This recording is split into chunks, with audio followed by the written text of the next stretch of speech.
Buenas tardes a todos, les doy la bienvenida a este segundo videotaller de la materia Literatura Hispanoamericana 2, correspondiente al tercer año de la carrera de Profesorado de Lengua. Mi nombre es Gabriel Paliza, soy uno de los tutores responsables de la materia. Junto con Pamela Vera le daremos todas las orientaciones necesarias para que puedan realizar sus producciones en los foros y también en el momento de que se entreguen los parciales puedan realizar las actividades de los parciales de manera pertinente. Bien, en esta sería la segunda videoclase correspondiente al módulo número 2. La temática que veremos en el mismo sería el realismo, concepto de realismo, todas las características principales del realismo en general, que sería del realismo europeo, que es de donde surgió, y después también veremos todas las adaptaciones que tiene ese realismo acá en Hispanoamérica, en la literatura hispanoamericana, que tiene algunas similitudes y también algunas diferencias con respecto al realismo europeo. También veremos un contraste y una comparación con lo que es el naturalismo, que sería otro movimiento que se deriva del realismo, que si bien tiene algunas similitudes, también hay algunas diferencias que es importante que sepan cuáles son para que puedan identificar en esas características en las distintas obras literarias. También veremos algunos otros conceptos, como por ejemplo verosimilitud, que están relacionados íntimamente con el concepto de realismo, para que se pueda comprender mucho mejor, y el contexto histórico en donde surgió este movimiento, que también es relevante, todos los hitos históricos que fueron sucediendo en ese contexto, para que se pueda comprender cómo surgió este movimiento y a qué se debió. Bien, la agenda de trabajo consta de presentación de la clase, que sería esta, donde indicamos cuáles son las temáticas a desarrollar, correspondiente a qué módulo y los objetivos. Después de esto, lo que haremos es desarrollar todas las temáticas que hemos propuesto para esta videoclase, y finalmente en el cierre proponemos algunas actividades para que ustedes puedan aplicar todo el conocimiento que se fue adquiriendo a lo largo de esta clase en una actividad práctica, para poder identificar y reconocer si efectivamente se comprendió todo lo que se fue dando a lo largo de la clase. Bien, los objetivos de la clase serían identificar y comprender la concepción del realismo literario, comparar los movimientos literarios del realismo y el naturalismo. En esa contrastación podremos identificar las similitudes que hay entre ambos y también las diferencias. Y también, por último, reconocer las diferencias existentes entre realismo y naturalismo. Bien, como les dije, estos serían objetivos en sentido general, pero también veremos otro tipo de conceptos, veremos el contexto histórico, veremos todos los acontecimientos que hicieron, promovieron que este movimiento nazca en determinado contexto y por qué fue así. Bien, comenzando con el desarrollo de lo teórico, empezaremos con las aproximaciones teóricas del realismo literario. El realismo literario, que sería el realismo en sentido general, que sería el realismo europeo.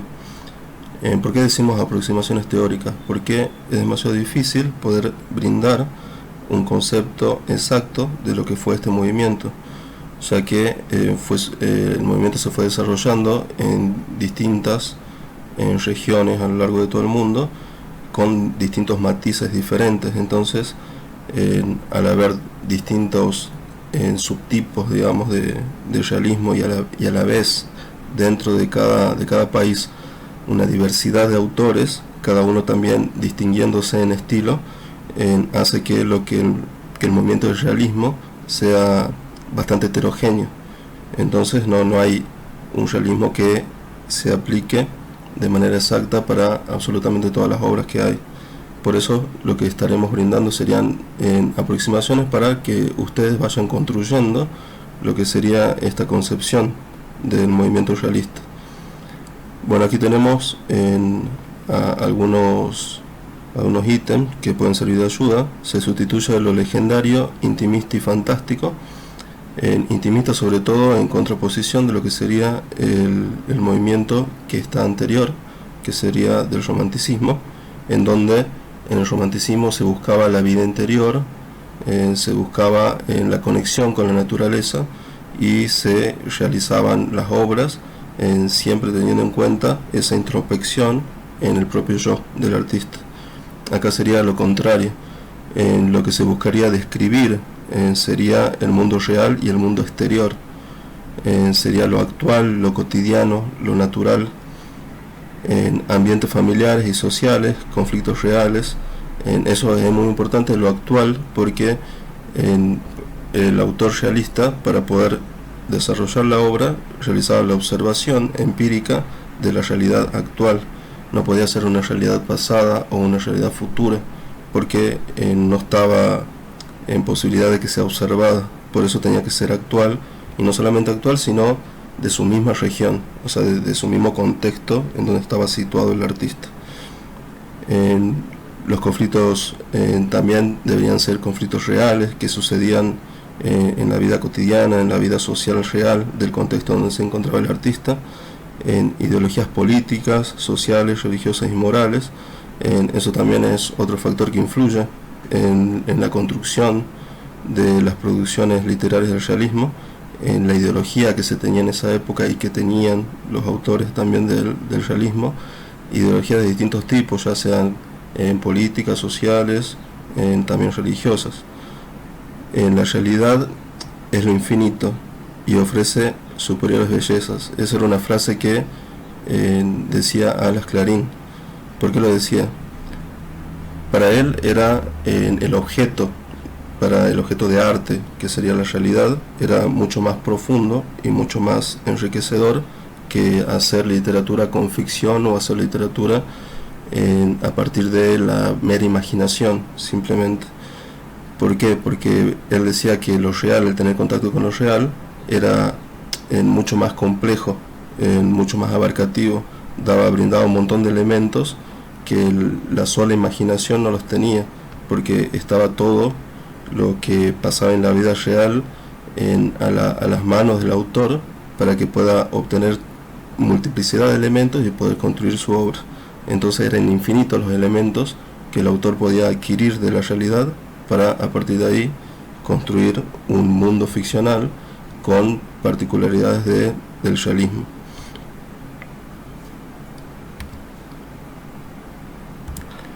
Bien, aquí podemos ver en otras particularidades importantes también de este movimiento. Surge pues la orientación realista como un fenómeno de época, con la conciencia colectiva de que la realidad por sí sola y sin jerarquías, lo alto, lo bajo, lo bello, lo feo, es decir, no sometido a un proceso de idealización, merece ser objeto de arte.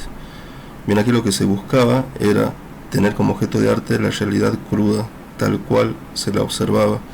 Posiblemente en algún momento de la historia anterior a este realismo del siglo XIX, hubieron algunas obras literarias que tenían algunos matices realistas, pero con este tipo de realismo que era basado en la realidad tal cual se la observaba, sin idealización, sin que el autor, el escritor ni el pintor le agreguen nada, sino que trataban de hacer el arte a partir de esa realidad tal cual la observaban, es la primera vez que se dio, ¿sí? Esta fue, a partir de aquí, la primera vez que surgió el realismo con estas características. Después, continuamos con el discurso sobre el realismo, entramos verdaderamente en una tendencia, una orientación que abarca tanto la literatura como las bellas artes. Como dijimos, bueno, el movimiento del realismo influía tanto a escritores de novelas como a pintores. Así la pintura ejerce una influencia directa en la literatura, el arte de describir se beneficia del arte de pintar. Es un aspecto insólito en la historia de la literatura, todavía no sistemáticamente explorado. Significa hasta el momento, no habían pasado nunca eso de que influyan en ambos y que ambos se solidaricen uno con el otro, que ambos trabajen en conjunto. Aquí podemos ver de que tanto pintores como escritores se juntaban y a ambos les afectaba o a ambos eran atravesados por este movimiento realista en el que estaba en este contexto. Por ejemplo, podemos citar a Musapant y a Monet, que trabajaban en conjunto. o a Solá y a Courbet también, que son dos ejemplos de tanto escritores como pintores que trabajaban en conjunto. Como decía, esto era algo insólito, nunca se había dado en toda la historia de la literatura hasta ahora, de que pintores y escritores trabajen por igual y se complementen en un mismo movimiento. Y esto es porque tenían un mismo objeto de arte, ¿sí? El objeto de arte que tenían ambos era la realidad tal cual la veían, era todo el mundo, era la sociedad, era el hombre y la naturaleza.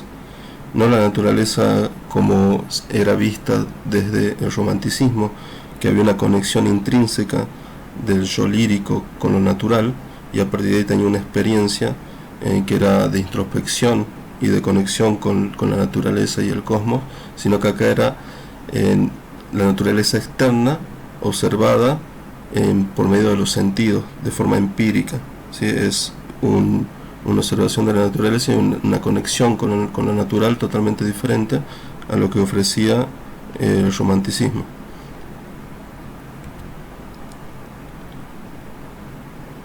Bien, aquí podemos llegar a ver algunas problemáticas o algunos distintos tipos de factores que influían y se sistematizaban con lo que es el movimiento realista. A pesar de su aparente transparencia, el concepto de realismo es uno de los más complejos y difusos, ¿sí? O sea, aparentemente uno cuando empieza a estudiar lo que es realismo cree y piensa a primera vista de que es un movimiento totalmente simple, ya que si como autor o como pintor directamente pintamos o escribimos a partir de lo que observamos en la realidad, es sumamente sencillo, digamos. O sea, veo algo, algún acontecimiento, alguna problemática social, algún conflicto, escribo sobre eso o pinto algún paisaje tal cual está y no tengo que estar idealizando nada. Parecería simple, pero no lo es. Porque ahora vamos a ver distintos factores que hacen que este movimiento se complejice muchísimo más de lo que comúnmente se piensa. Entre los que debe manejar la crítica literaria. Una historia de la literatura no puede ser un tratado de filosofía del arte y, sin embargo, por lo que respecta al realismo, existen insosolayables problemas técnicos, filosóficos e incluso metafísicos. El autor debe encontrar su lenguaje, su estilo, para que se transmute la realidad no literaria en realidad literaria. O sea, aquí se trata de que, como hay demasiados problemas y conflictos relacionados con lo técnico, con lo filosófico, inclusive metafísico, dice, porque ya veremos algunas cuestiones que hacen que se complejicen a ese nivel, esto perjudica el tema del análisis de la crítica literaria a lo largo de la historia. O sea, la crítica literaria trata de ser una crítica de arte, pero no una crítica filosófica del arte. Pero en lo que es realismo, obliga a los críticos literarios a elevar esa crítica a que sea de un nivel filosófico. Todos los ensayos que se fueron haciendo con respecto a este movimiento, los distintos autores y especialistas a lo largo de la historia, se encontraron con este tipo de problemáticas, digamos, que veremos algunas acá para que tengan una idea. Por ejemplo, la percepción, la interpretación y las emociones. Cada sujeto, artista, digamos, ya sea escritor o pintor, tiene una determinada percepción de la realidad. Y cómo percibe esa realidad es de manera subjetiva. O sea, no todos percibimos la realidad y construimos la realidad de la misma manera. Entonces, ahí ya tenemos un elemento que hace que se complejice. Entonces, si supuestamente todos los autores ven la misma realidad, ¿por qué no escriben de la misma forma o no escriben de manera similar? Porque justamente la interpretan de manera distinta, y eso hace que se enriquezca también todas las producciones que serían dentro del marco del realismo. También las emociones es algo que influye. O sea, cada persona tiene un determinado temperamento, una determinada personalidad, y esas emociones influyen en el momento de producir, de escribir o de pintar una obra de manera diferente en cada uno, y también por los conflictos sociales que atravesaban estos representantes del realismo hacían que influían obviamente e inevitablemente en sus producciones literarias. Por otro lado, otro de los elementos que también complejiza lo que sería la configuración del movimiento realista sería lo verídico, los hechos y lo histórico. ¿Por qué? Porque entre autor y lector hay un pacto.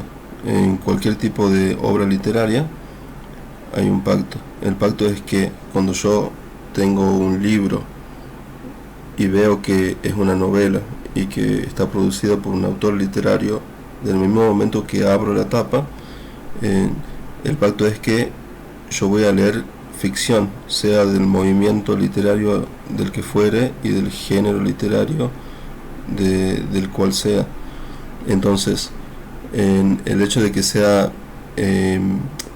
realista no significa que tenga que adecuarse a los hechos reales tal cual sucedieron. No significa que tenga que escribir en hechos verídicos o hechos históricos. Lo verídico y lo histórico queda para lo que es el ambiente de la historia, y lo verídico para lo que es el periodismo, por ejemplo. Entonces no podemos pretender, generalmente como algunos lectores pretenden, agarrar alguna novela histórica, por ejemplo, o novela realista, y pretender encontrar en ellas hechos verídicos y hechos históricos, porque la novela tiene otra función. No tiene la función de adecuarse a la realidad y contar tal cual sucedieron los hechos. Entonces ahí entra en conflicto también con el tema de lo que sería la ficcionalidad, ¿sí? O sea, como toda novela es ficción, más allá que sea realista, también es ficción. ¿Ficción por qué? Porque el autor realista construye un mundo. Si bien construye ese mundo que está construyendo el autor realista tiene matices reales, tiene similitudes al ámbito y al mundo real en el cual vivimos, tanto los personajes como el espacio, el tiempo, todas las descripciones que se hacen, no hay nada que salga de los elementos y de las características de lo real.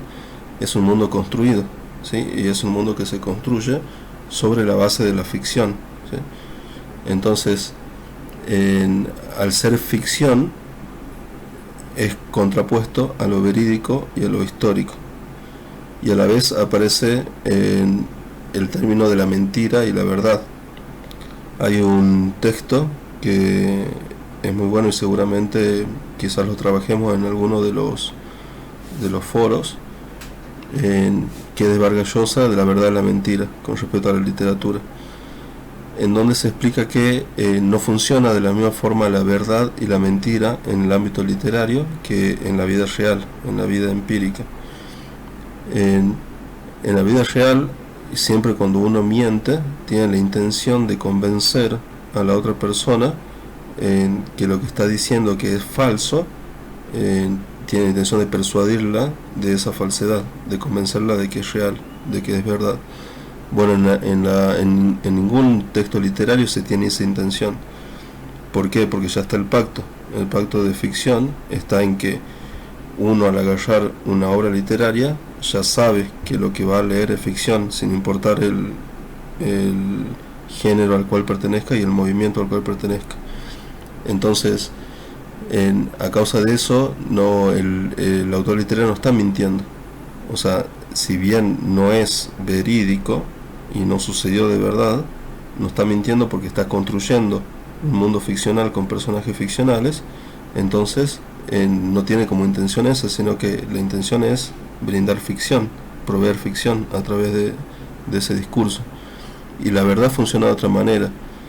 La verdad en una obra literaria no funciona de la misma forma que la verdad en el mundo real. La verdad en las obras literarias consiste en que el autor dice algo por sobre la superficie, pero diciendo eso está queriendo decir otra cosa. Siempre hay un mundo de plurisignificación profundo abajo de lo que está dicho literalmente, en donde sí, el autor sí ahí dice otras verdades, pero a través de aquello que está diciendo de manera literal. Por eso que es otro tipo de verdad. Puede hacer alguna denuncia social, puede hacer algún descargo con respecto a alguna injusticia que él vea que está sucediendo en algún contexto, pero no lo dice de manera explícita y con nombre de exactamente las mismas personas y los acontecimientos tal cual sucedieron, sino que construye un mundo ficcional, construye personajes ficcionales y dice una verdad a través de eso que está siendo todo inventado. Después tenemos el reflejo de lo real, o sea, ninguna obra, y tampoco acá enmarcado dentro de lo que es el realismo, es una obra que sea reflejo de lo real. ¿Por qué? La construcción del mundo ficcional, en lo que es el ámbito literario, es un mundo autónomo e independiente de la realidad. Entonces, por más que sea realista, si bien se basa el autor en observar la realidad para a partir de ahí usarla como objeto de arte para tener, digamos, los elementos necesarios para construir ese mundo, el mundo que construye no es el mismo que está observando, porque no se adecua a esa realidad y no es un reflejo, sino que es un mundo paralelo con sus propias normas y leyes y funcionamiento interno, y totalmente independiente a esta realidad objetiva. Entonces eso es algo que tiene que quedar bien en claro.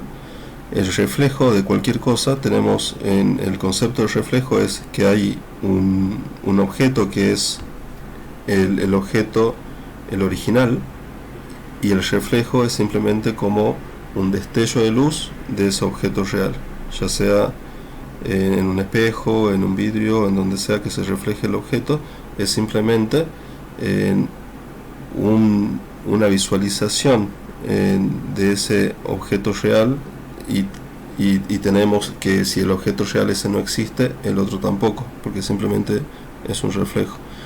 Acá en la literatura no sucede eso, bajo ningún punto de vista puede ser un reflejo, porque es una construcción paralela, totalmente autónoma e independiente de la realidad en la cual está inserto el artista que produce. Y después que sale la pregunta, que también es problematizadora, de qué es la realidad. Entonces, ¿qué es la realidad? Es una pregunta ya de alcance filosófico, por eso es que habíamos dicho que en lo que sería la crítica literaria no busca que sea un tratado de filosofía o de metafísica, sino que la historia de la crítica literaria trata de criticar el arte. Entonces se cuestiona sobre distintas problemáticas del arte, pero no llega a profundizar las temáticas a un nivel filosófico y menos metafísico. Pero este cuestionamiento y esta problemática sí lleva más o menos a que uno, como crítico literario o como literario, llega a cuestionarse en este elemento y se llega a complejizar el asunto. O sea, ¿qué es la realidad? Uno puede pensar como Platón, por ejemplo, que todo esto que existe no es real, simplemente son sombras de ese mundo de las ideas imaginarias, y que todo el mundo material es reflejo de esas formas originales, de esas formas puras que existían en el mundo de las ideas. Entonces puede cuestionarse todo, digamos, como distintas posturas filosóficas se cuestionaron a lo largo de la historia, o inclusive si uno considera que esto es real objetivamente y es la misma realidad para todos, eso va a depender también de la óptica con la que esté mirando en esa persona. O sea, no todos construimos la realidad de la misma forma. Nosotros siempre construimos, hay una realidad que está afuera, que es la misma para todos, pero la interpretación que nosotros tenemos de esa realidad es totalmente singular, totalmente subjetiva. ¿Por qué? O sea, cada persona es un universo, es un microcosmos, entonces contiene un montón de elementos dentro de sí como para poder hacer la interpretación de ese mundo real. Estamos constituidos por un pensamiento propio, tenemos una ideología, tenemos determinadas creencias, tenemos determinados valores, tenemos imaginarios, tenemos representaciones sociales, tenemos distintos tipos de ideologías, ya sean políticas, religiosas, sociales, tenemos una personalidad, tenemos temperamento, tenemos juicio, razonamiento, y todo eso lo tenemos de una manera particular cada uno. No tenemos toda la misma ideología, no tenemos toda la misma jerarquía de valores, no tenemos toda la misma manera de razonar y de producir juicios y valoraciones. Entonces, en esa óptica que tiene cada uno es muy particular, es única en cada uno, y a partir de allí nosotros llegamos a ver la realidad de afuera y la interpretamos, y a partir de esa realidad que construimos en nuestra mente es que producimos una obra realista.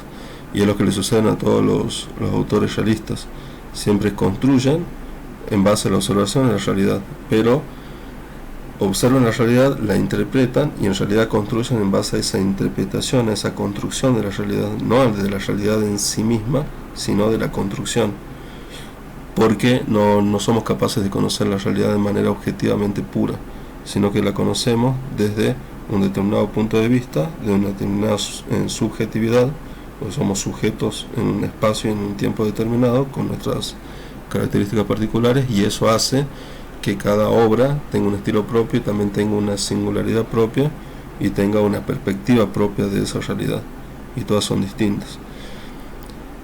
Y después el otro factor que también interviene en la complejización de este fenómeno, de este movimiento literario, sería el de la verosimilitud, que lo vamos a desarrollar más adelante, pero para tener una idea general, la verosimilitud hace referencia a aquello que es probable, a aquello que es posible. Entonces, el problema es esto, de que no hay una identidad entre realismo y verosimilitud. Son dos factores totalmente diferentes.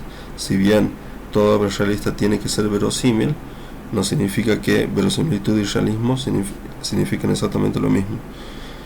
Y encima también hay que ver en la verosimilitud en los distintos planos. No es lo mismo la verosimilitud en el plano ficcional que la verosimilitud en el plano real.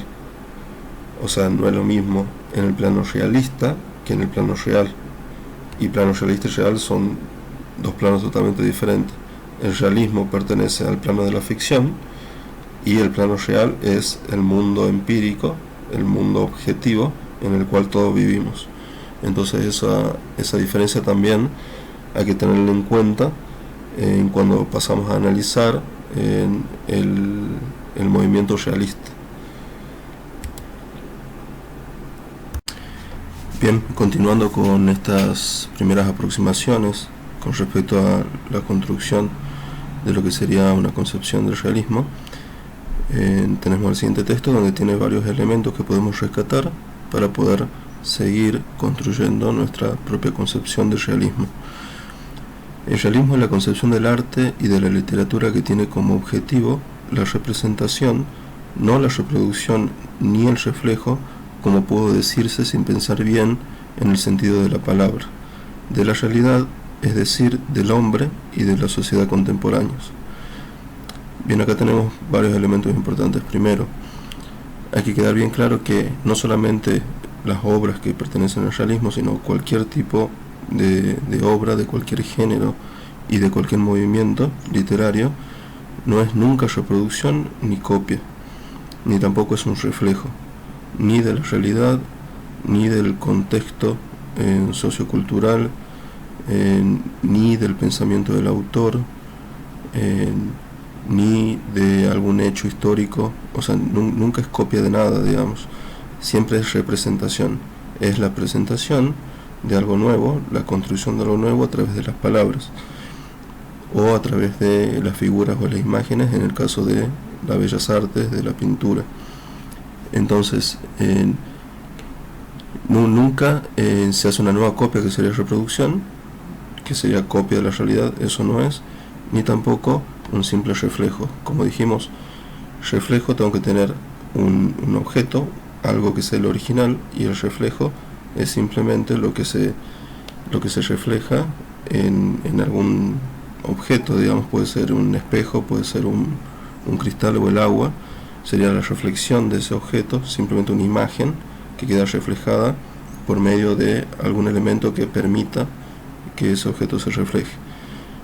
Si nosotros vamos a verlo en un espejo, esa imagen que vemos reflejada somos nosotros, pero si nosotros no estamos frente al espejo, el espejo está vacío, o sea que un reflejo siempre depende del original para existir, para tener existencia, y es simplemente una imagen de ese original.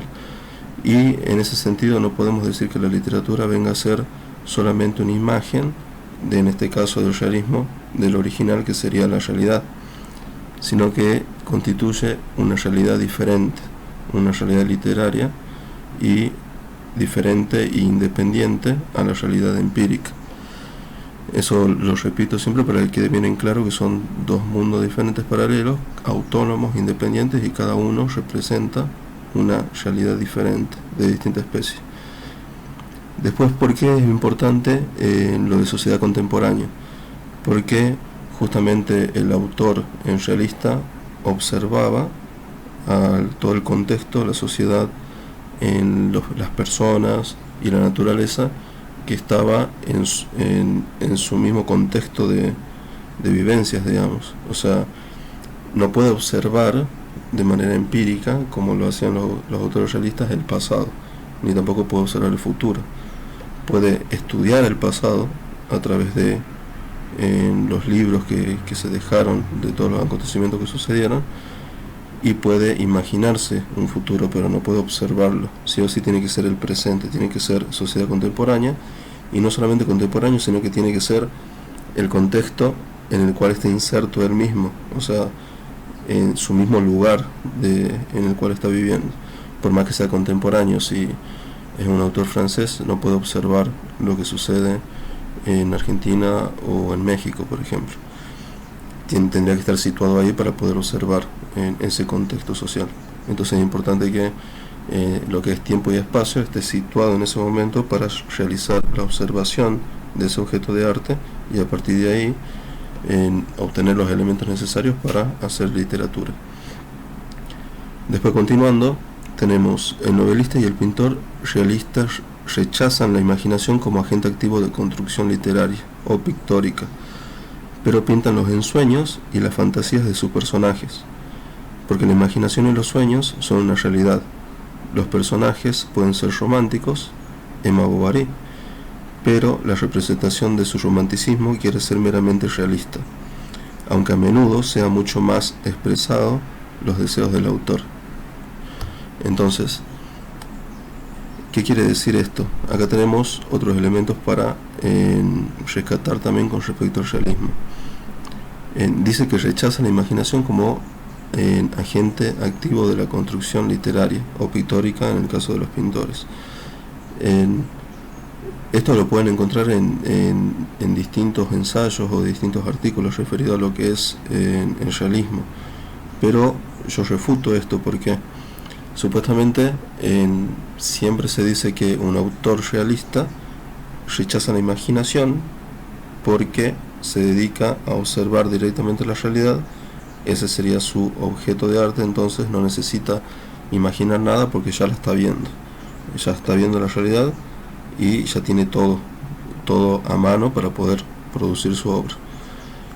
Pero a la vez dice que pintan los ensueños y la fantasía de sus personajes, o construyen, digamos, esos ensueños y esa fantasía de sus personajes. Por ejemplo, como en el caso de Madame Bovary, personaje romántico dentro de una obra realista de Flaubert. Bueno, en este caso, ¿esa persona existe de verdad? No, es un personaje literario, y el personaje literario lo está viendo y es una copia de alguien verídico. No, lo construyó. Entonces, al construirlo, rechaza la imaginación, y a mí me parece que no. Necesita utilizar la imaginación para poder construir esos personajes. Como dijimos que no es una copia, no es un reflejo de la realidad, entonces sí utiliza la imaginación, y a mi modo de ver lo utiliza muchísimo más que lo utilizaría si estaría inscripto en lo que sería otro movimiento literario. ¿Por qué lo utiliza mucho más? porque al hacer una obra que sea del realismo, tiene que tratar de darle vida a esos personajes de manera que sean tan humanos y tan reales y sean personajes tan vivos como las personas que está observando en la vida real. Y también el ambiente tiene que ser descrito de manera tan detallada y de manera tan exacta y con las mismas características de un ambiente empírico real, que eso conlleva a que uno tenga que esforzarse mucho más en la creatividad, tanto de esos personajes para darle vida, como de ese ambiente que va creando en el mundo ficcional. Entonces, no rechazan la imaginación, sino que lo utilizan muchísimo más. Un personaje, como dijimos, para darle vida y que tenga la misma característica que una persona en la construcción de esos personajes, tiene que darle un pensamiento psicológico propio, en la subjetividad de esa persona, una personalidad, tiene que tener un temperamento, tiene que tener emociones particulares, ideologías, ya sean políticas, religiosas, sociales, tiene que tener determinadas representaciones también sociales, tiene que tener una determinada cultura, tiene que tener determinados imaginarios, una determinada cosmovisión y representación del mundo, y determinados ideales, objetivos y todo, una determinada forma de ser, digamos, muy particular, individual de ese personaje. Entonces cada persona, como existen todas las personas del mundo, que una es distinta a otra, ahí también en lo que es la novela, el autor le da vida, crea nuevos personajes y totalmente distintos unos a otros y distintos a los que ve en la vida real. Entonces las configuraciones de los elementos que pueden servir para construir, digamos, un personaje tan psicológico y tan realista son muy variados, y eso conlleva a que uno utilice la imaginación muchísimo más, de una manera mucho más profunda que la utilizaría en otros géneros. Después también, con respecto a lo que sería el autor, narrador y perspectiva, eso también es una construcción, conlleva a utilizar la imaginación de una manera también mucho más profunda, porque no es el mismo autor de carne y grueso que el que escribe en la obra, sino que el autor crea, antes de empezar a crear lo que es en todo el relato, los personajes, el ambiente, el tiempo y todo eso, lo que hace es crear un narrador, ¿sí? Produce un narrador que es el que va a contar la historia, es el que relata la historia, porque no la cuenta él mismo, sino que la cuenta a través de un narrador. Para producir ese narrador que tiene distintas perspectivas, también tiene que utilizar mucho la imaginación para que esté en el medio entre él y la obra de ficción y el relato, y poder hacer que ese narrador tenga la astucia para poder detallar todo de manera minuciosa, digamos, tanto los personajes como lo que sería el espacio y el tiempo.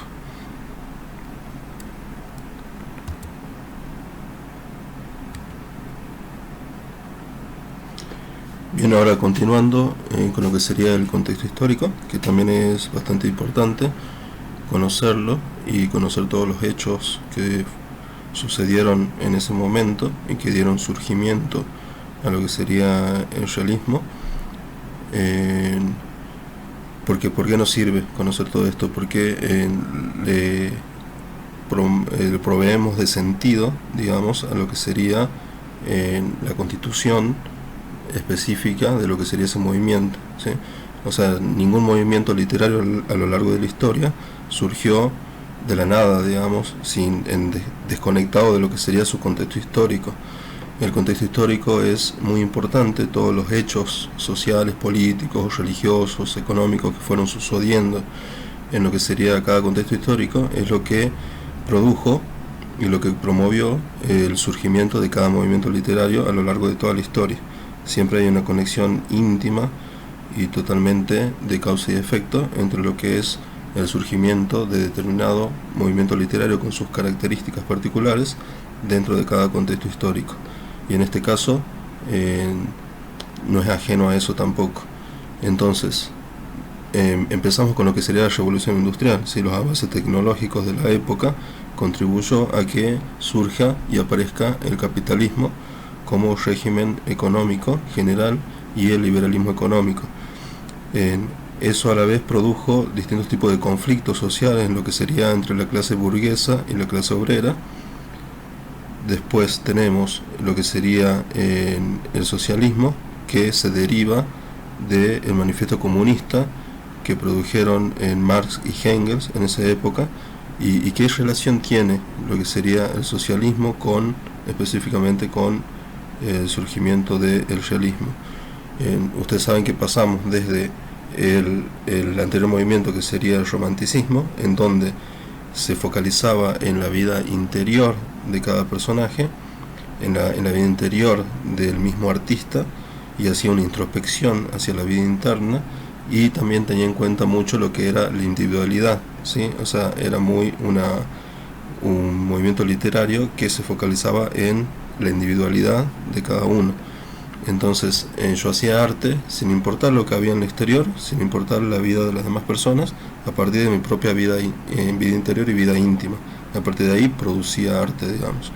Y acá es totalmente lo contrario, porque no se tiene en cuenta el individuo y la vida interior, sino que la vida externa y la vida social, ¿sí? Eso es lo que importa en lo que sería el realismo. Y entonces vemos una conexión bastante significativa en lo que sería el surgimiento del socialismo con ese tipo de propiedad que tiene el realismo. Después también tenemos lo que sería el surgimiento del positivismo de Augusto Comte, que en este caso también hay una conexión bastante evidente, digamos, entre lo que es la particularidad del realismo literario con el surgimiento del positivismo en el mismo contexto. ¿Por qué? Porque el realismo realiza lo mismo que el positivismo, que sería la observación empírica de la realidad tal cual está, sin cambiar absolutamente nada. Eso es lo que heredó el positivismo. Y como veremos más adelante también con el naturalismo vendría a ser una versión del realismo que se deriva de este, pero mucho más dura y mucho más estricta con respecto a la aplicación de este positivismo en la literatura, ¿sí?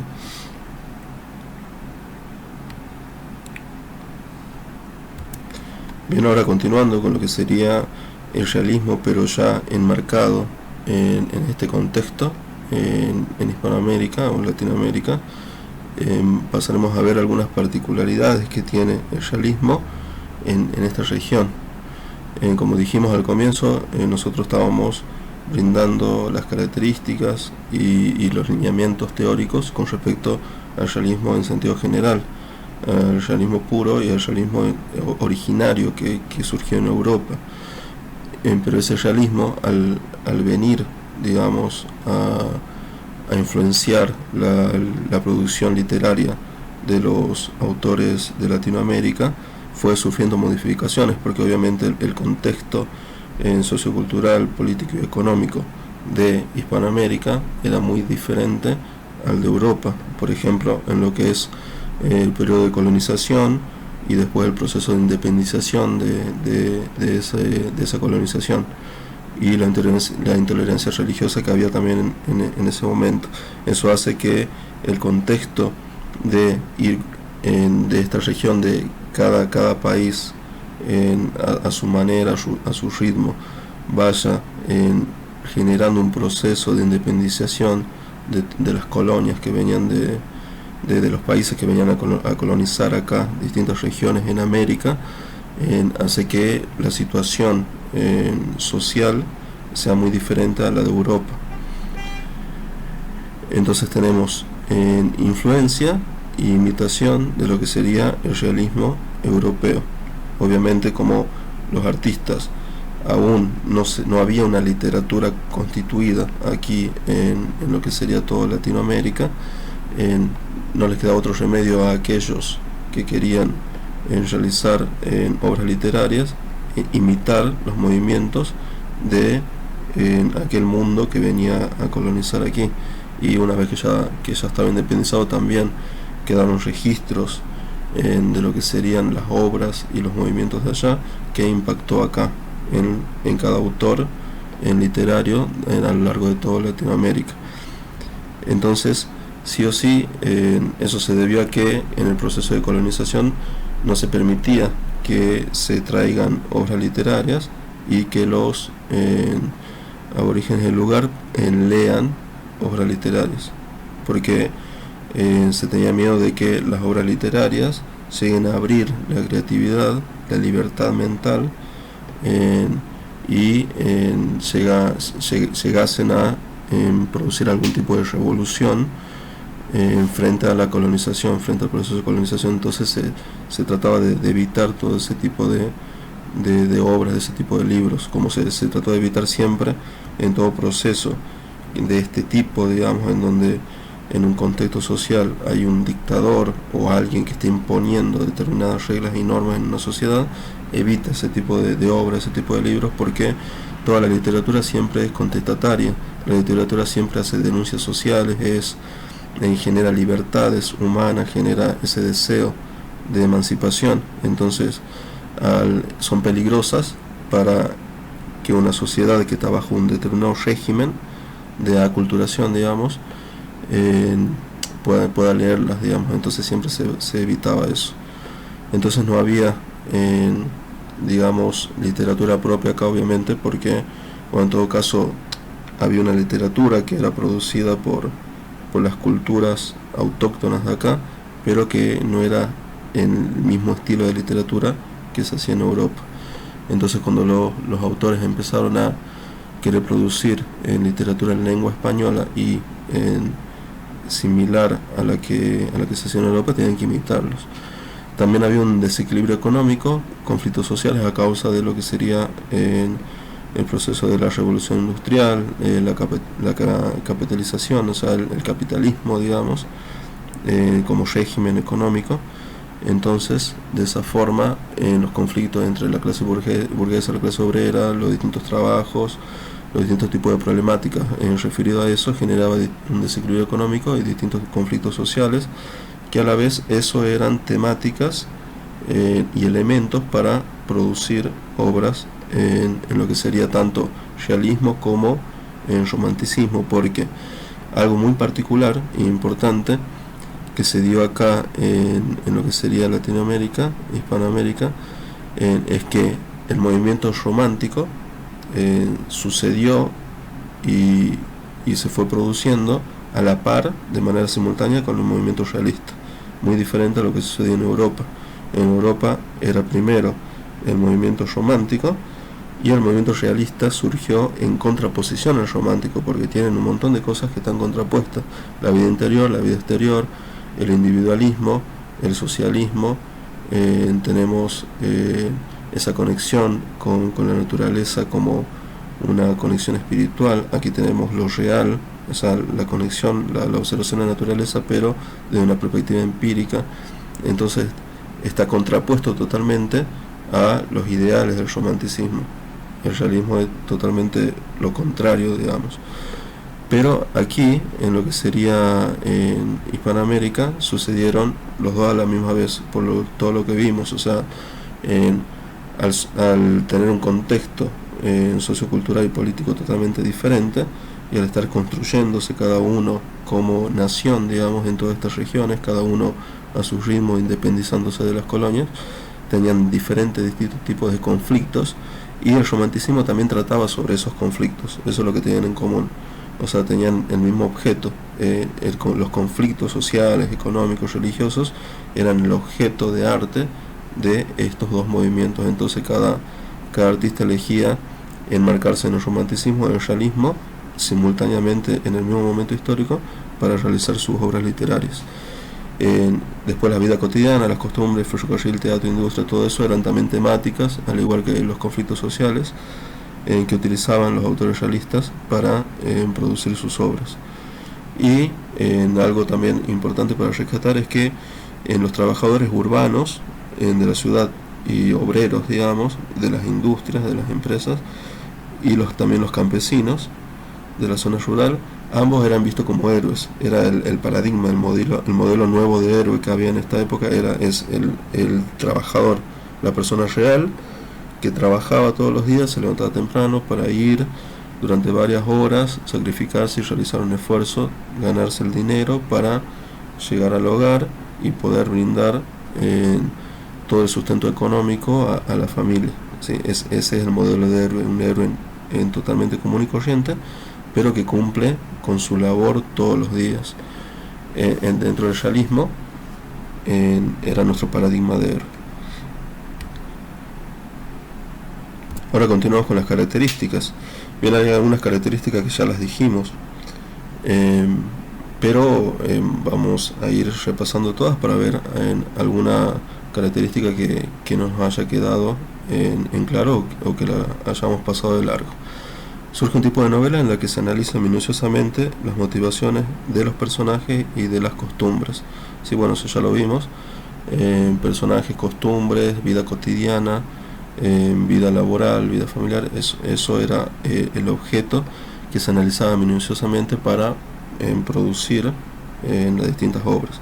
Eliminación de todo aspecto subjetivo, en hechos fantásticos, sentimientos que se alejen de lo real. Eso también obviamente está contrapuesto al objeto de arte que era el romanticismo o de cualquier otro movimiento, y solamente tenía su mirada en lo real.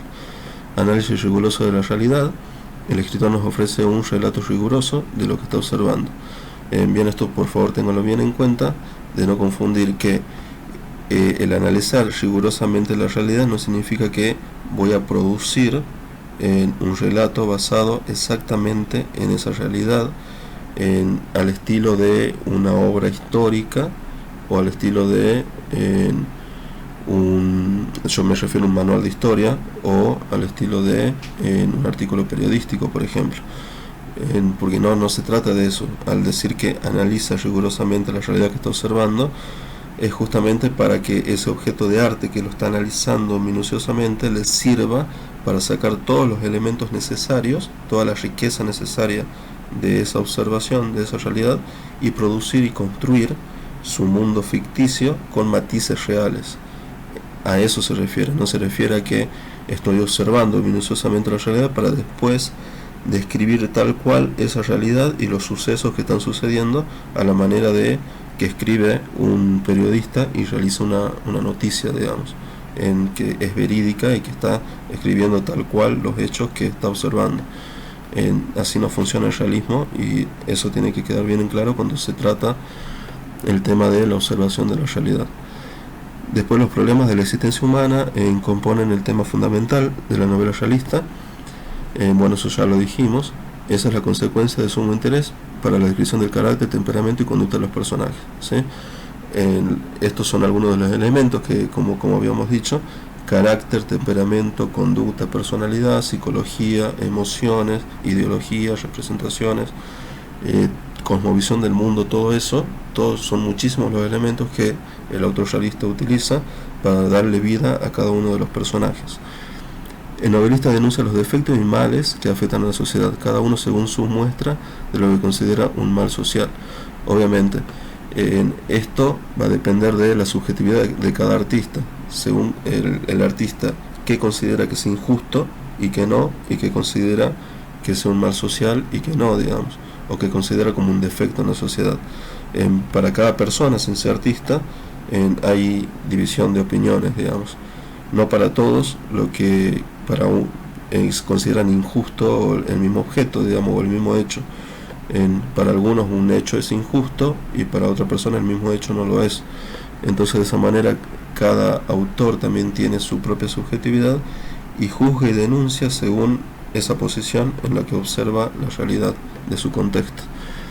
Descripción minuciosa de los espacios, tiempos y personajes, bueno, eso ya lo dijimos. Reproducción del habla popular, uso del lenguaje coloquial y popular. O sea, se le daba a esos personajes, como tenían una característica también realista, para que tenga un efecto más verosímil y más realista, también hacían que hablen esos personajes de la misma forma en que se expresan en la vida real. Entonces, en los diálogos dentro de una obra se expresaban con ese tipo de registro informal que utilizaban en la vida cotidiana. Entonces, el autor tenía que conocer ese registro, esa jerga, ese dialecto, ese sociolecto, ese cronolecto, o sea, según la edad, según el nivel social, el estrato social, según la formación cultural y educativa que tengan los personajes, tenía que darle exactamente el registro que utilizaban dentro de los diálogos. Y eso también era una tarea profundamente complicada y que conlleva a una creación y a un manejo de la imaginación bastante complejo, bastante fuerte. Después tenemos narrador omnisciente y objetivo, que generalmente es el que se utilizaba porque conocía todos los pensamientos de los personajes y todo lo que sucedía en todos lados. Influencia del positivismo y rigor científico, que ya lo dijimos, y preocupación por el ser y el ambiente social, no individual, que también lo dijimos, en contraposición a lo que sería el romanticismo. Ahora, con respecto a los temas, a las temáticas que utilizaba el romanticismo para hacer arte, para hacer ya sea pintura o novelas, según el tipo de artista.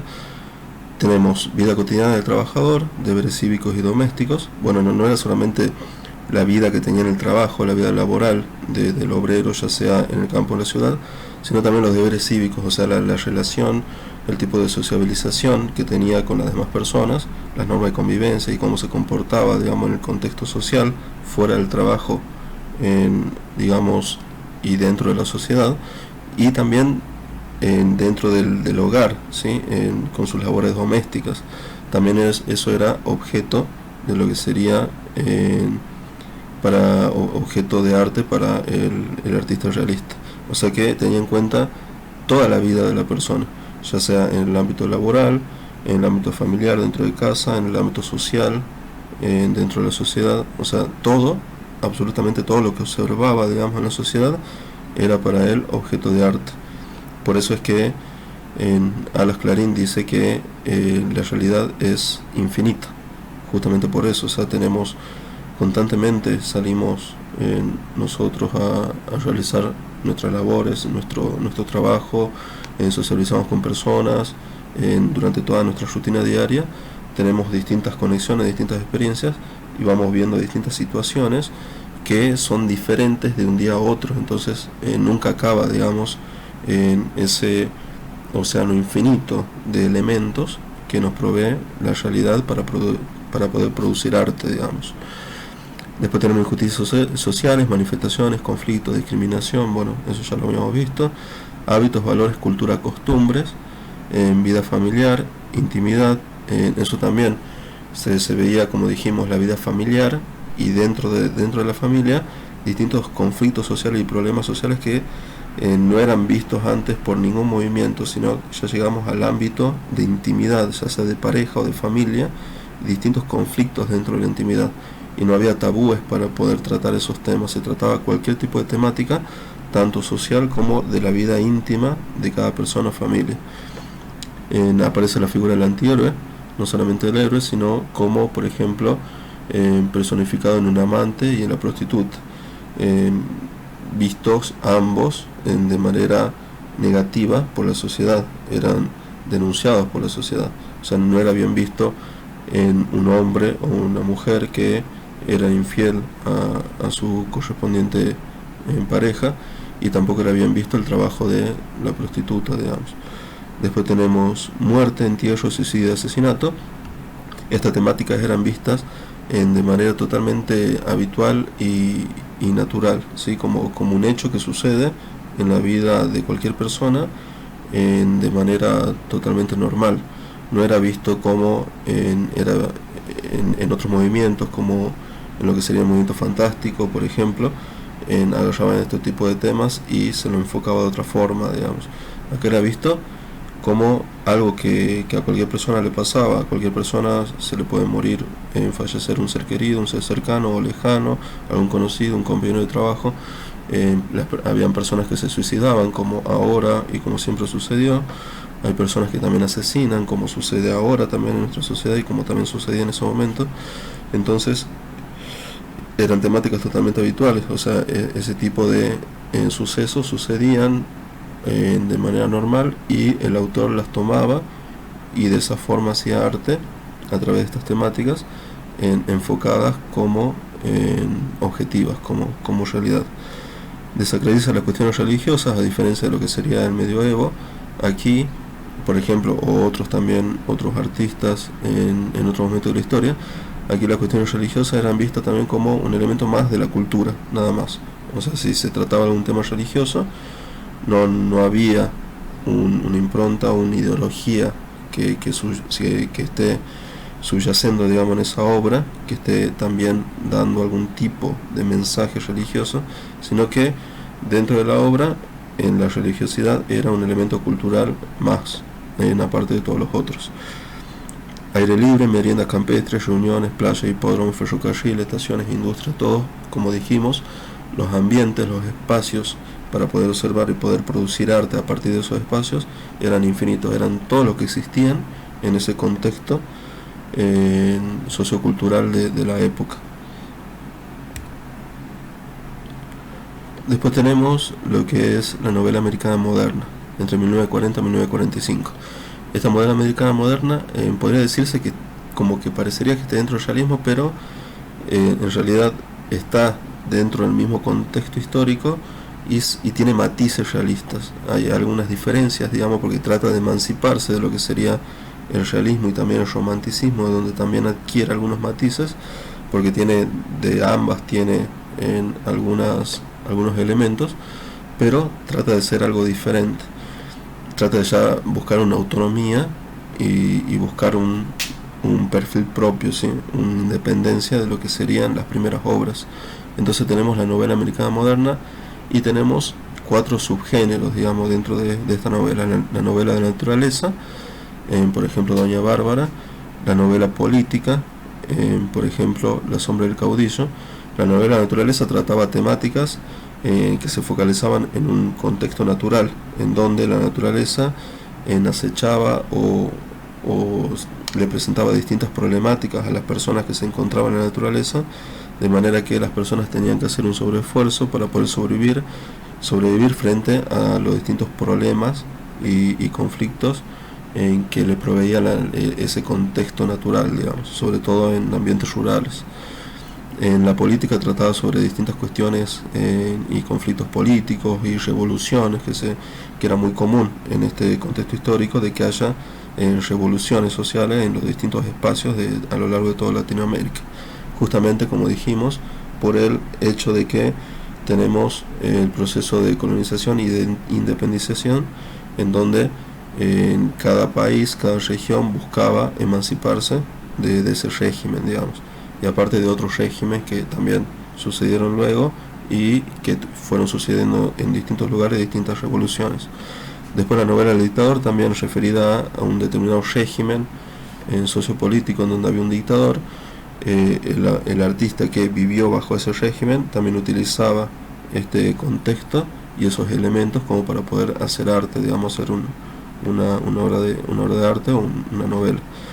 Por ejemplo, La fiesta del chivo, en este caso, de Margo Vargas Llosa.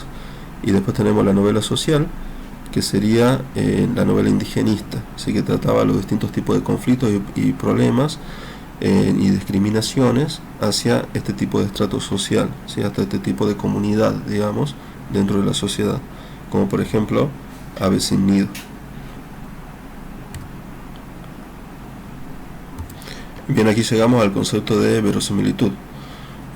Como les había dicho en un comienzo, antes de empezar la clase, verosimilitud es un fenómeno, digamos, dentro de lo que sería el mundo literario, que está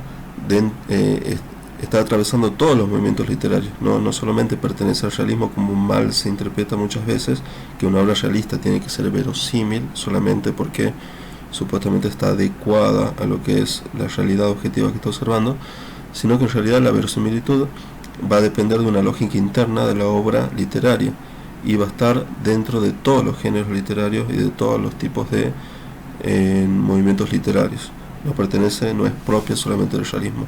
Lo que sí es propio del realismo es que hay un tipo de relación entre la verosimilitud y el realismo que crea distintos tipos de problemas, ¿sí? Entonces esos son los problemáticas que vamos a tratar de dilucidar y de resolver a través de estos fragmentos. Por ejemplo, no hay que confundir la verosimilitud del mundo que nos rodea con la del mundo creado por el autor. Sí, bueno, esto es algo importante. Tenemos que diferenciar. Una cosa es lo verosímil dentro del contexto empírico real del mundo en donde vivimos, y otra cosa es lo verosímil pero dentro del mundo ficticio, dentro de el mundo ficcional que crea cada autor. Es una cosa totalmente distinta una de la otra.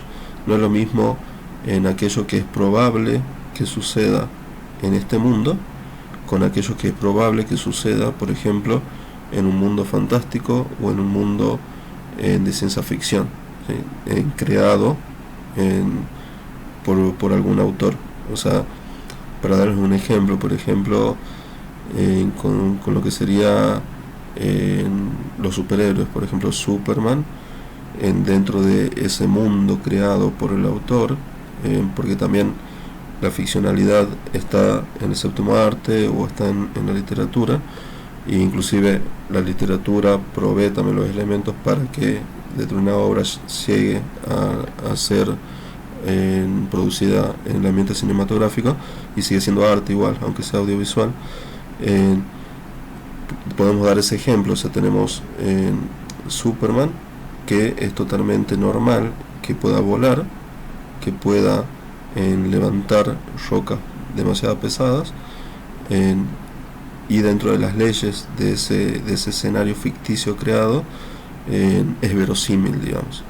No sería verosímil que alguien aquí, nosotros estemos caminando por la calle y de repente alguien levante un camión, lo tire lejos así, y lo haga llegar hacia el océano y después vuele por los cielos, digamos. Eso no sería verosímil. Y en el caso de que sucediese y alguien se los cuente, ustedes no lo creerían, justamente porque no es verosímil. Entonces ahí está la distinción entre ser verosímil en este mundo real, en la realidad fuera de la ficción, y ser algo verosímil dentro del mundo creado por el autor. Aristóteles, ya siempre Aristóteles está absolutamente metido en todas las temáticas que podamos pensar, filosofía, pero también en la educación, psicología, derecho, arte, absolutamente de todo trató Aristóteles. Y es muy impresionante que varios siglos antes de Cristo haya acertado en absolutamente un montón de cosas con respecto a distintas corrientes del pensamiento, digamos, y distintos ámbitos del conocimiento. Y en este caso estamos brindando un ejemplo de tan certero que era. Por ejemplo, relatar lo que ha sucedido no es el trabajo del poeta, sino contar lo que podría haber sucedido, lo posible según la verosimilitud. Eso es lo que él dijo y es exactamente lo que venimos explicando. No es trabajo del autor realista escribir exactamente lo que observó, lo que vio, los sucesos reales tal cual sucedieron. Eso es trabajo para el periodismo o para la historia en todo caso. En cambio, para el poeta es contar lo que podría haber sucedido. O sea, es producir un mundo ficcional que no es el mismo y darle un efecto de verosimilitud, que sería eso, que puede pasar dentro de las leyes normales de la realidad, pero que en realidad no sucedió. Eso también es algo para tener en cuenta con respecto a lo que es verosímil dentro de la obra realista. Sirve para mantener el equilibrio entre la realidad literaria con la extraliteraria. Exactamente, el conocer el concepto de verosimilitud, nosotros mantenemos la distinción y la diferencia entre la realidad literaria, que sería la ficcional, la creada por el autor, y la realidad extraliteraria, que sería esta, exactamente la que todos conocemos, digamos. Entonces tenemos que mantener esa diferencia.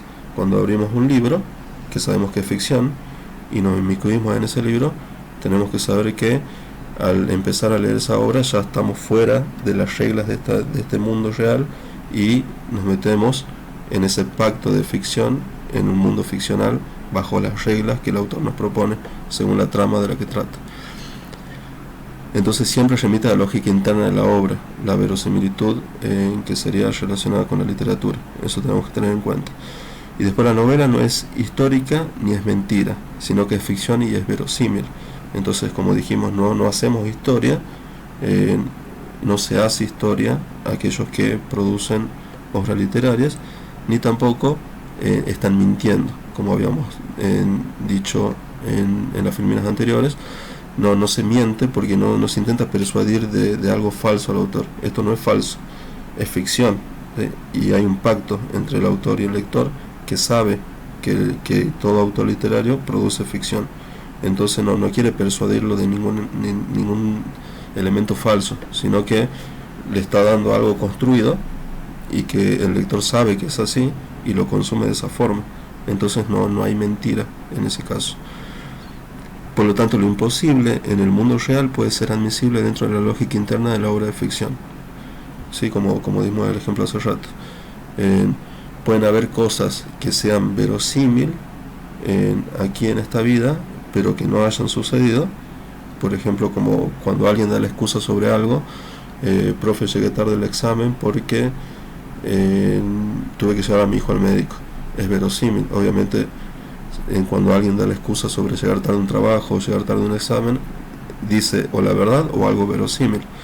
No puede decir algo que no sea verosímil. Inclusive si le sucediese algo que no sea verosímil, prefiere no decirlo y mentir. Por ejemplo, se me cayó el techo de la casa y se desplomó y se rompió absolutamente todo lo que tenía y no pude llegar a tiempo. Supongamos que eso haya pasado de verdad. Uno podría decir, no me va a creer mi profesor de que me sucedió eso, entonces prefiero decirle que mi hijo estaba enfermo y lo llevé al médico.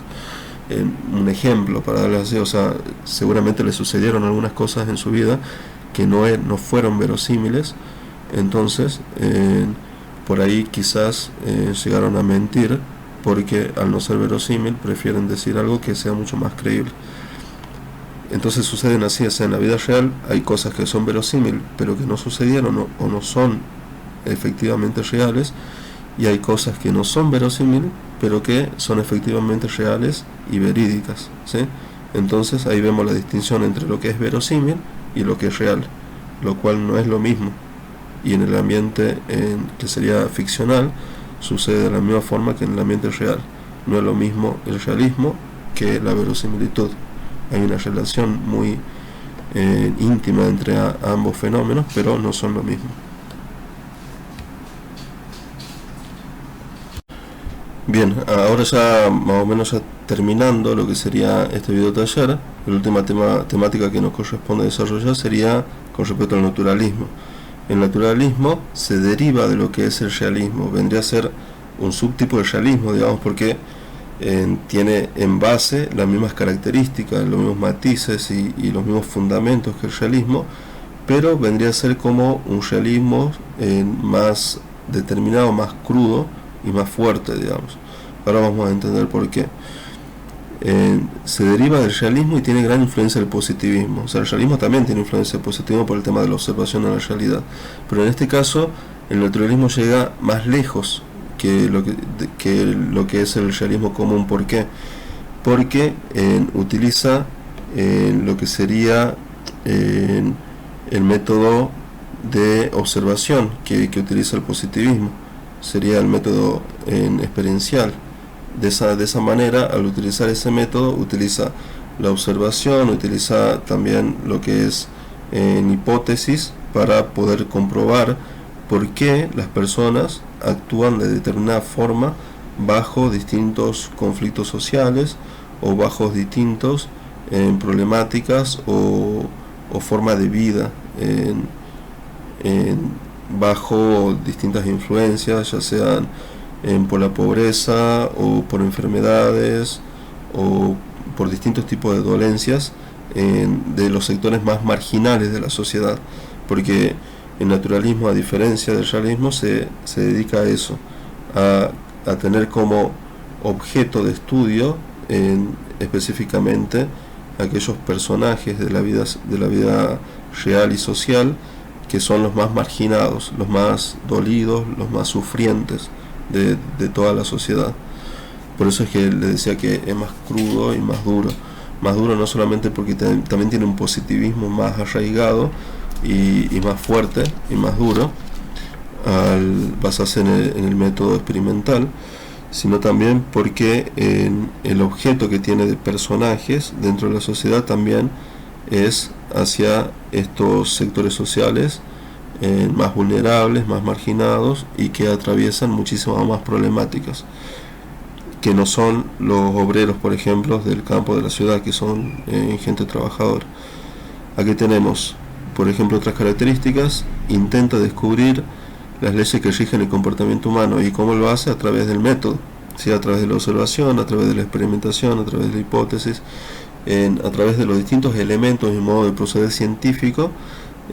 Utiliza esos conocimientos para producir las obras literarias y darle vida a través de esas reglas científicas a los personajes y a las formas de comportarse dentro del mundo creado.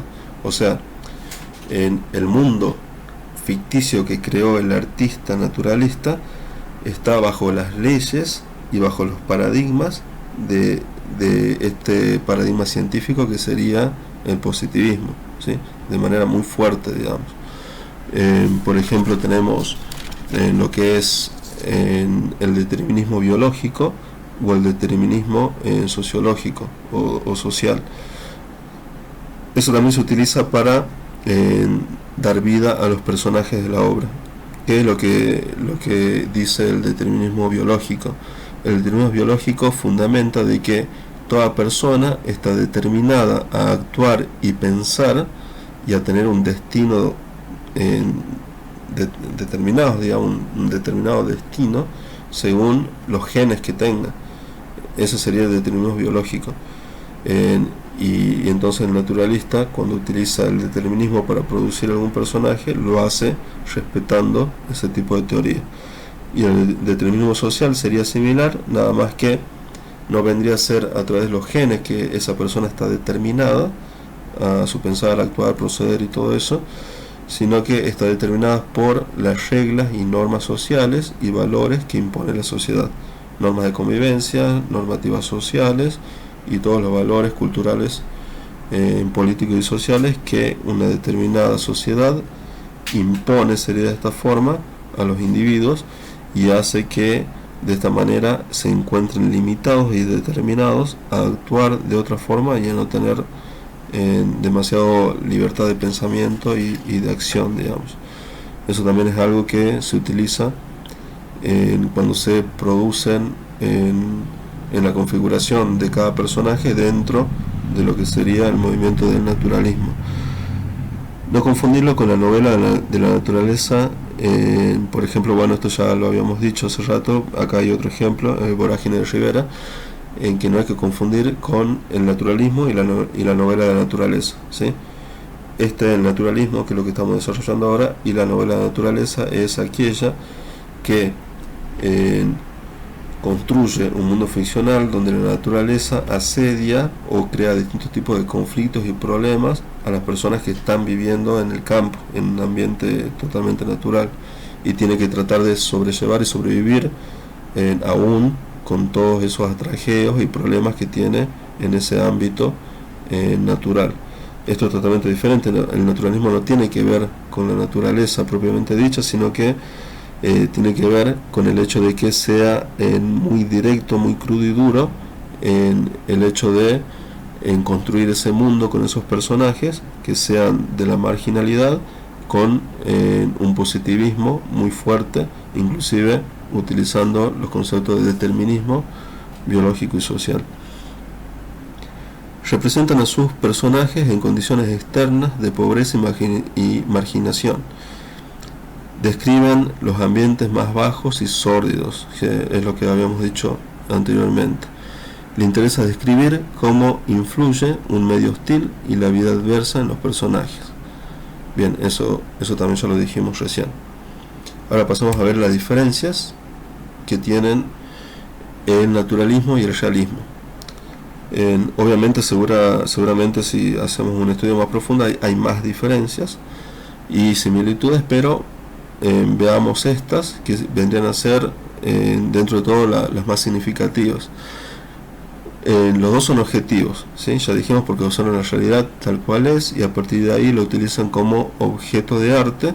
Entonces ambos autores observan la realidad. La diferencia está en que el realismo observa la realidad también de manera científica, en el sentido de que está influenciado por el positivismo y de que su objeto de estudio es la realidad en sí, digamos, sin idealizarla. Pero el naturalismo, como dijimos, va a un paso más con respecto a inmiscuirse en lo que sería lo científico, ¿sí? Entonces observa la realidad, pero de una manera científica, más rigurosa, digamos, con una cientificidad un poco más elevada que lo que sería el realismo en común, digamos. Como dijimos, utilizando el método que utiliza el positivismo, ¿sí? Que sería el método experimental de observación. El escritor se enfrenta con la realidad, espacio verdadero y concreto, conflictos contemporáneos, ¿sí? Y aquí, en el naturalismo, el escritor se enfrenta con la realidad intentando darle una explicación científica. Es lo mismo que dijimos hace rato, ¿sí? O sea, el objeto de arte es la realidad, pero las explicaciones que da dentro de en el mundo que construyó sería tendiente a lo científico. Por ejemplo, utilizando una explicación del actual, del proceder de una determinada persona bajo la influencia del determinismo biológico o determinismo social, por ejemplo. Espacio verdadero y concreto y temas escabrosos. Eso sí, se meten en ambientes que son ambientes más hostiles, más duros, ambientes más crudos, digamos. De esa manera, los ambientes y los personajes por los que se mueve lo que sería el naturalismo sería algo, personajes más retorcidos, ambientes malsanos, mórbidos, tortuosos, corrompidos, digamos. Iría hacia la parte más marginal de la sociedad, por eso es que sería más crudo. Después la importancia, bueno, el costumbrismo, ambos tienen pintura de costumbre y caracteres. Después importancia del ambiente, importancia del paisaje urbano, pues hay más variedad de tipos sociales. Y después el otro, importancia del ambiente para explicar ciertos comportamientos, ¿sí? Como hablamos de los distintos tipos de determinismos hace un momento. Gusto por lo cotidiano y el otro gusto por lo marginal, ¿sí? También cotidiano, pero del ambiente marginal de la sociedad. Y el que se opone es un inadaptado social, en lo que sería la construcción del mundo ficcional del realismo. Y en el naturalismo, el que se opone tiene justificación por el ambiente y la genética. Esto está justificado por el determinismo, ¿sí? Afirma que tiene justificación por la genética, porque si procede de tal forma y no tiene ciertas capacidades y libertades, es porque ya está determinado genéticamente por el determinismo biológico, entonces no tiene muchas libertades. Entonces esa persona está justificada, por eso es que se encuentra en tal circunstancia en su vida, digamos. Y está justificado por el ambiente con relación a lo que sería el determinismo social, como habíamos dicho hace un rato. Bien, esas serían las principales diferencias y similitudes con respecto al realismo y al naturalismo. Bien, ya concluimos la clase teórica, ahora pasamos al cierre de la clase, que es la actividad que les había propuesto en este taller. ¿En qué consiste la actividad? Tienen que adoptar una postura crítica y reflexiva, realizando un breve texto crítico en el cual analice las siguientes imágenes propuestas, teniendo en cuenta los conceptos de realismo, realidad y verosimilitud, ¿sí? O sea, ya habiendo desarrollado en el concepto de realismo, ¿sí? Con todas sus características, con todas sus bases teóricas, sus fundamentos teóricos, el contexto de producción en el cual surgió, los distintos tipos de realismo como realismo y naturalismo, y la diferencia que hay entre realismo y realidad objetiva, y verosimilitud, que también explicamos los distintos tipos de sistematización que tiene con el movimiento realista. Ustedes lo que tienen que hacer es analizar todas estas imágenes teniendo en cuenta toda la teoría desarrollada, ¿sí? Entonces van a poder encontrar distintas imágenes y ustedes van a través de un texto crítico realizar un análisis de cada una de ellas. Tenemos estas primeras 3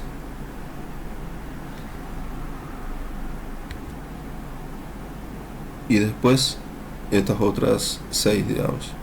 Traté de darle imágenes muy diferentes entre una y la otra. Bueno, acá al medio no se vayan a asustar o impresionar.